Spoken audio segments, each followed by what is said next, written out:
Coming along to our Friday Carer Conversations. It's good, Pat, to have you on board because I've had to put up with these two guys for the last, 6 months? Well, that's a terrible thing to say. I think that's maybe we've been putting up with you. I want to do a wee introduction of who you are, first of all, who you are caring for, and just so you can get a bit of connection on the call. Okay, as you know, my name's Eugene. I'm caring for my wife, Rosanna. She has been diagnosed, obviously, with dementia. At the moment, I've actually got a carer and a support worker.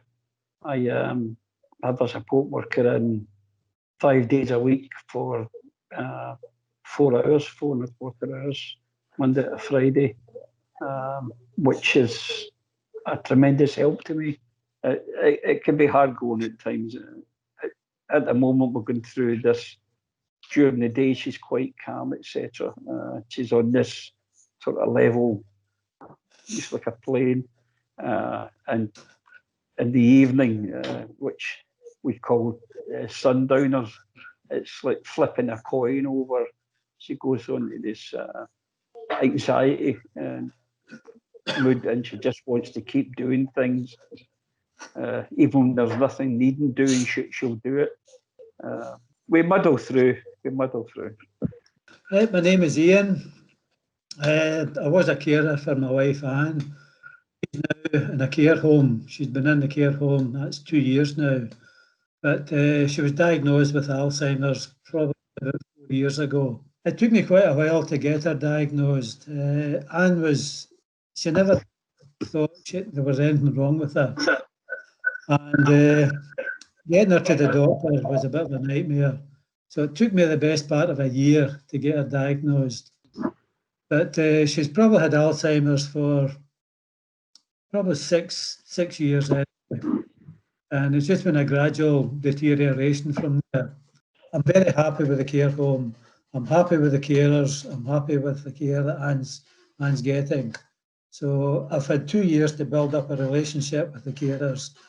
So I'm on my own now, and you just got to go on with life as best as possible. My name's Pat, obviously. Jim must have Alzheimer's. It must be 11 or 12 years since he was diagnosed. And it will be a year and 9 months since he went into care. So he has settled there. He's fine. He's in Millbrae, which is small. And he seems fine, and the staff are fine. And obviously I know them now and they know me. So more or less that's where I am. I'm obviously living alone, but I've got a son and a daughter and the grandchildren, and a wee great-grandson. Jim, like your wife, Eugene, he doesn't make sense. It's just garbled. Yeah. But he loved it when he could see Sam, because he always was good with children, and he just loved it when Sam went. But now Sam can't go. That's it. Yeah. So that's me up to date. We were really interested to find out a little bit more about what our member organizations have been doing during this COVID period to try and keep their services going with all the restrictions and all the changes and all the limitations that they've had placed on them. We know a lot of organizations have turned to digital technology to see if they can try and continue maintaining contact and engagement with the people they work with. And we just wanted to find out a little bit more about how that's going and what the impact has been on the people that they're involved with. But I suppose what I'd like to start with is just to get your views on what it's been like working with Alzheimer's Scotland over the past 6 months during this period, and what you think about the support that you've received from them. It's been a great link up, even just speaking to other carers, speaking to Alzheimer Scotland as well. You're getting the knowledge from them, you're getting the up-to-date information as well. And I take my hat off them for doing it. Unfortunately, it's not everybody that wants to come on these calls. I think some of the people, they're maybe frightened of technology. And I just think it's unfortunate because you're meeting with other people, and if you can help other people in any way with the experience, it makes a big, big difference to them. There's no question about it. So I take my hat off to Alzheimer Scotland for doing that. These cafes and the dining clubs and etc. All stopped. We thought we might have been left in limbo, but through these platforms, as Ian says, we've managed to keep in touch. And as the times went on, as I say, we look more forward to every week now, because to me it is something to look forward to. It gives you that little outlet. We can speak to people that we know, and we be introduced to other people. You've all kind of alluded to the fact that the digital format is being, you have all embraced it wonderfully, but that some people are uncomfortable with it. Would you, what do you think you could say to people who are not that comfortable with it about maybe giving it a try? I felt with it all through the Alzheimer's and the groups, it was very easy to become friendly with people because right. we were all in the same boat. You Yes. didn't have to explain anything. You Of turned course. up and you just felt you belonged all the time. Yeah, exactly. And this would be the same. I think you're right. I think the mental side of it is very hard. Yeah. Because especially staying yourself, it's not easy. And I think, as you say, Lorna, if you can get out in the fresh air as much as you can, it makes a big, big difference to your mental health as well. Without, but as you say, during the winter months, I think it's going to be very, very difficult for people. And if this is the only lifeline they've got, it's well waking up. Yeah, I think I think we're at the beginning of this kind of new way of communicating and engaging with each other, and I suspect it will only grow and develop over time. I don't think this is just sort of an interim thing that we've all adopted because of COVID. What do you feel about that? That this might just become a normal part of, you know, support that we all give each other in the future? I think it's the new normal, and this is the way it's going, because modern technology, you've got to embrace it. If you don't embrace it, you're lost. I would hope that at some point the COVID will not disappear, but will go down, and we'll be able to go back to meeting face to face, the cafes and everything. Yeah. But I'm probably looking to the future.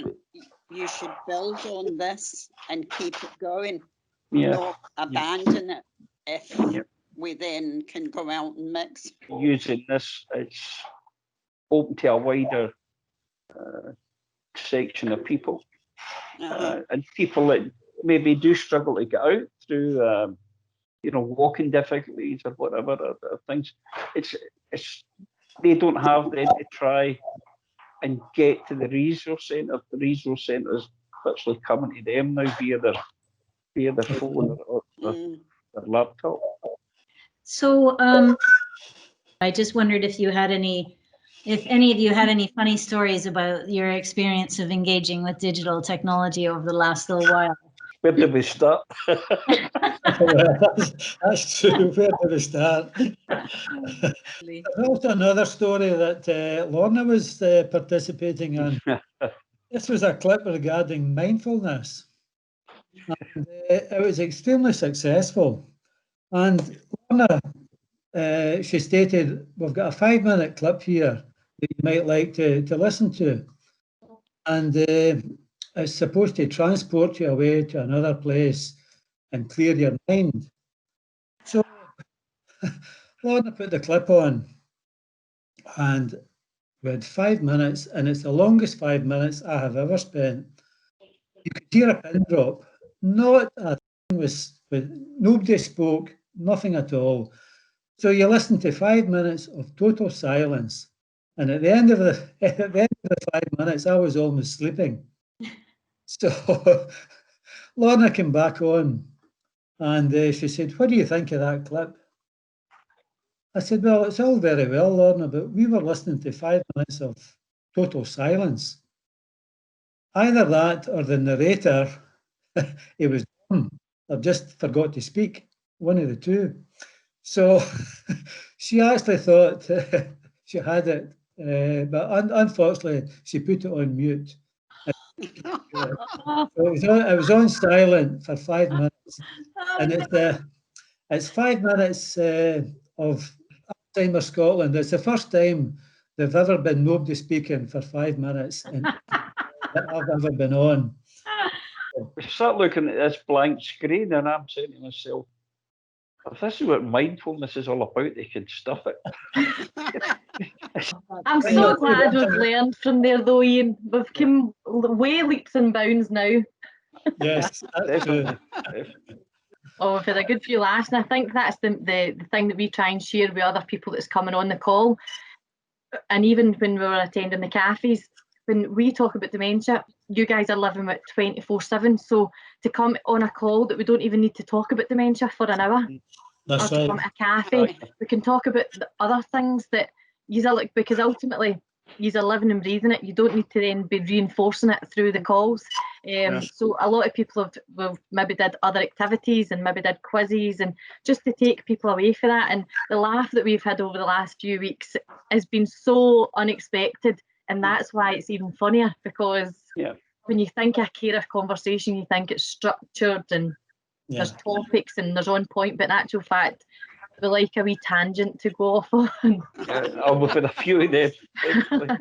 But you can talk about anything. When MD comes on, if they want to talk about their experience or how they're coping or whatever, then we'll listen to that. If you want to talk about it, as Lorna said, Ian, anything at all that you want to drop it in, whether it's deliberate or accidental, we'll just pick it up and run with it. Yeah. That's brilliant. It's wonderful. So thank you, and everybody have a great weekend, and I'll see everybody next week.